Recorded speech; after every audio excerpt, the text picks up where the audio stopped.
Ram Ram. Ram Ram. Group के सभी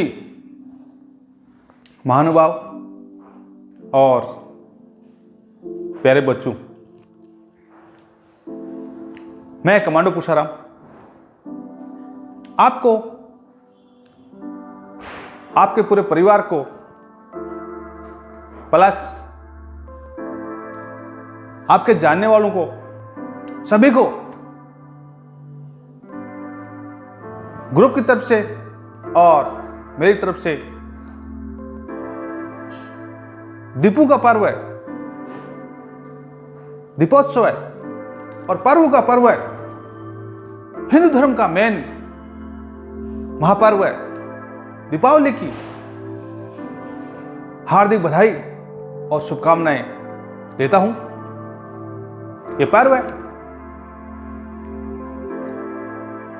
आपको अपने जीवन में, आपके शिक्षा के जीवन में, आपके रोजगार के जीवन में और आपके हर काम में दिन दुनी रात चौगुनी तरक्की लाए।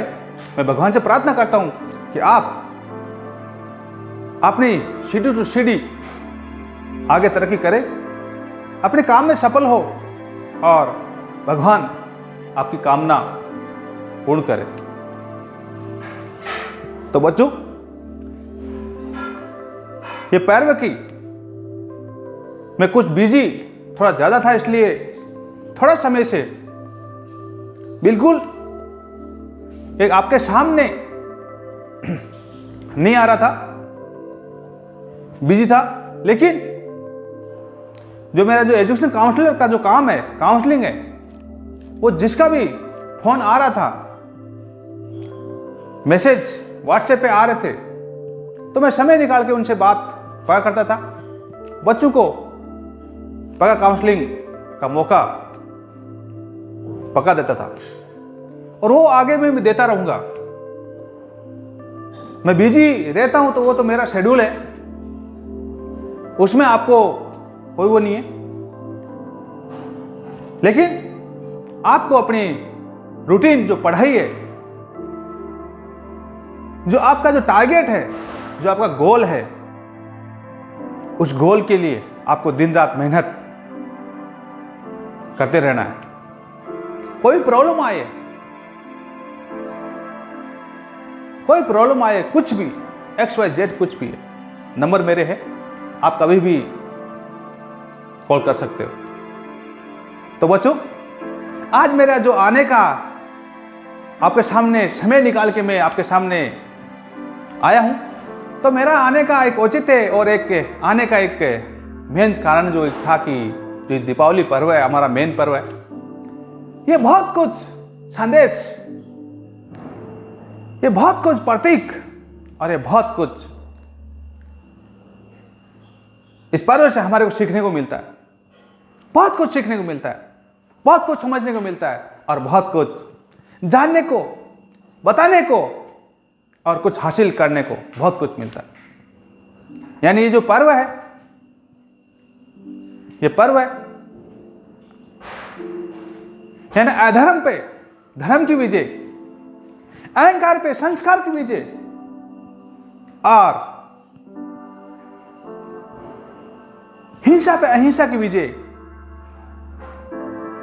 यानी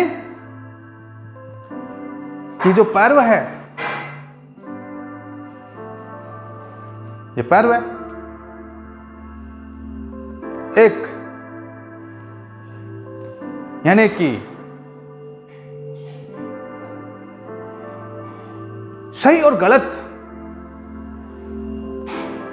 का फैसला करता है। ये पर्व है बहुत कुछ संस्कार जो हमें सीखने चाहिए, सिखाने चाहिए और इन पर्वों को मानते हुए आगे बढ़ते रहना चाहिए। ये पर्व सिखाता है। रावण बहुत ज्ञानी था, एक प्रखंड विद्वान था, अपने आप में योद्धा था, बहुत कुछ था, लेकिन क्या था उसमें?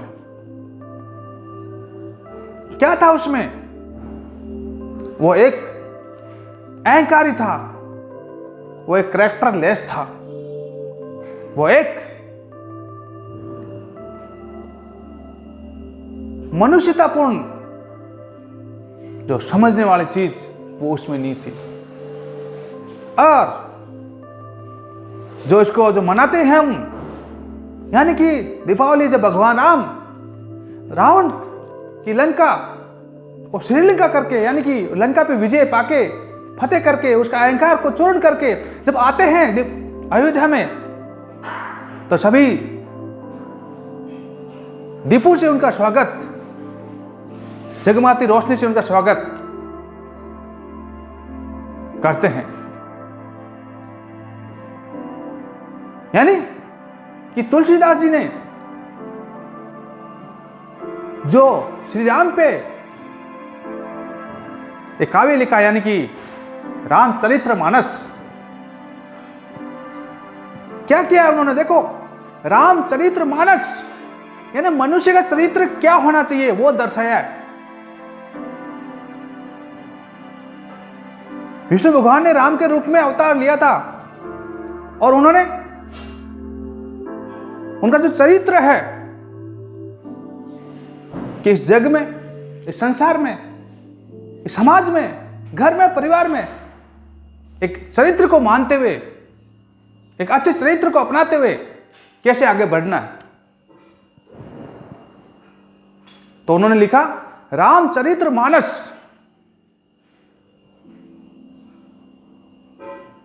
तो बच्चों, ये इस पैरवे से आपको बहुत कुछ सीखने को मिलता है, बहुत कुछ समझने को मिलता है। तो इसलिए मैं ज्यादा समय नहीं लूंगा। अभी जो कोरोना का जो यानी प्रभाव है वो अभी कम नहीं हुआ है, प्रभाव है, लेकिन आपको अपनी जो रूटीन पढ़ाई है उस पढ़ाई में ऑनलाइन से थोड़ा ऑफलाइन की तरफ बढ़ना है।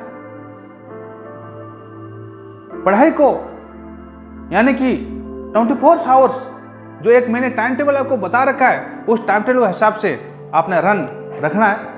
प्रॉब्लम आपको पढ़ाई के दौरान कोई भी आए, किसी ने नीट क्लियर किया होगा, नीट किसी का क्लियर नहीं हुआ तो आगे यानी वापिस रिपीट कर रहा है, तो उसको अपना वापिस टाइम टेबल उसी हिसाब से सही चलते रहना चाहिए। देखो, किसी भी समस्या को, किसी भी दुविधा को और किसी भी ऑब्स्टिकल को आप पार करोगे तो आपको पता लगेगा।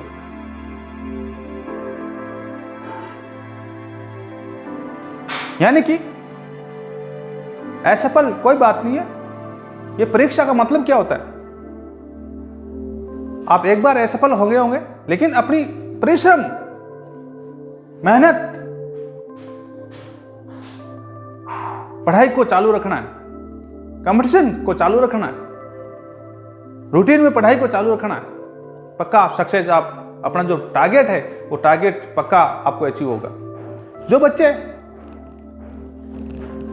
जेईई मेंस और एडवांस में सिलेक्ट नहीं हुए, किसी वजह से 1-2% से रह गए, उनको भी वापस रिपीट में अपना चालू तुरंत कर देना चाहिए।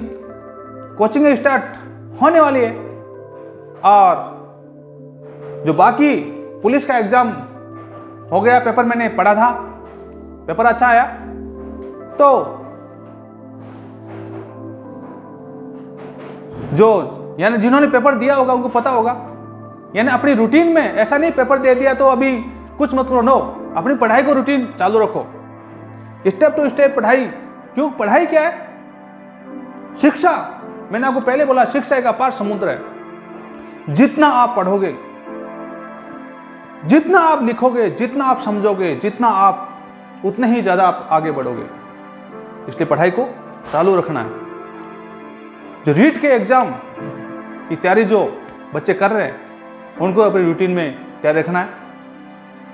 आपको कोई भी डाउट होता है, कंफ्यूज होता है, किसी भी टाइप की और कोई प्रॉब्लम्स होती है, मैं मेरे मोटिवेशन के द्वारा बच्चों को यानी उनका एक मोटिवेशन बढ़ा के उनकी प्रॉब्लम्स को जैसे तैसे करके उनको एक सॉल्यूशन जितना मुझे पता है मैं बताता हूं।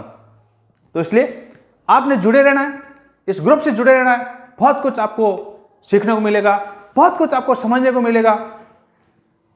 जो भी सहायता ग्रुप के लायक है, जो भी सहायता आपको चाहिए, एजुकेशन से संबंधित कोई भी चाहिए, पढ़ाई के लिए आप पढ़ना चाहते हो, फाइनेंशियल प्रॉब्लम है या कुछ भी है, आप पक्का कांटेक्ट करिए।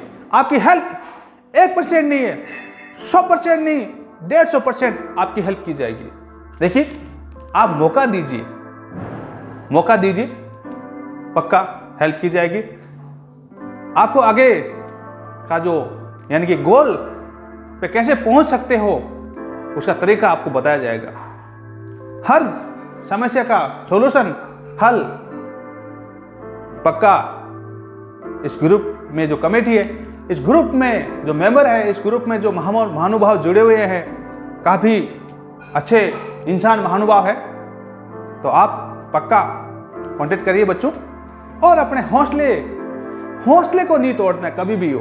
मैंने कितनी बार बोला, मैंने बहुत सारे आपको उदाहरण दे दे के मैं आपको समझाता रहता हूं। देखो, मकड़ी यानी वो दीवार पे चढ़ती है, गिरती है, चढ़ती है, गिरती है, लेकिन वो क्या है, चढ़ जाती है। क्यों? लास्ट में वो अपने दीवार पे चढ़ जाती है। क्यों? क्योंकि उसके अंदर हौसला है, कॉन्फिडेंस है, उसके अंदर आत्मबल है उसके अंदर। तो इसलिए अपने कॉन्फिडेंस को जिंदा रखिए। कॉन्फिडेंस के अंदर ओवर कॉन्फिडेंस कभी नहीं होना है, और कॉन्फिडेंस कभी नहीं होना है। तो कॉन्फिडेंस को पक्का रखिए। मोहम्मद गौरी ने कितनी बार वो हारा था, 15 बार हारा था वो युद्ध के अंदर, लेकिन उसमें वो जो चींटी की जो मैंने बताई थी, उसी उदाहरण को उसने देखा था, समझा था, और उसके दिमाग में था कि एक दिन पक्का मैं जीतूंगा, और 16वीं बार वो जीता मोहम्मद गौरी। तो इसलिए वही एग्जाम होते हैं। एग्जाम के अंदर आप एक बार असफल हो जाते हो, कोई बात नहीं है, किसी वजह से हो सकता है आपको टाइम नहीं मिला होगा पढ़ाई करने का, थोड़ा कम टाइम मिला होगा, आगे और पढ़ाई करो। कभी पेपर हार्ड आ गया होगा, कभी और कुछ रीजंस होते रहते हैं, कोई बात, लेकिन अपनी पढ़ाई को, अपनी कंटिन्यूटी को आपने नहीं तोड़ना है, उसको चालू रखना है। ओके बच्चों, ऑल द बेस्ट। और फिर से मैं आपको, आपके परिवार को, आपके जानने वालों को, सभी को एक महान पर्व है दीपावली की हार्दिक बधाई और शुभकामनाएं देता हूं। Okay, thank you, all the best.